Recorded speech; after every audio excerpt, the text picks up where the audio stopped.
mundial da alimentação.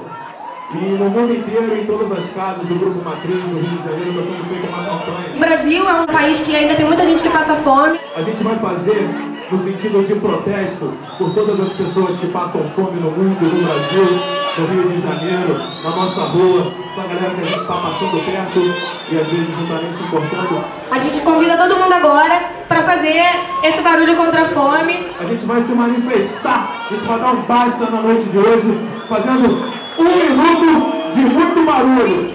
E aí é isso, gente, manifestem. Agora vocês podem fazer barulho, vamos lá!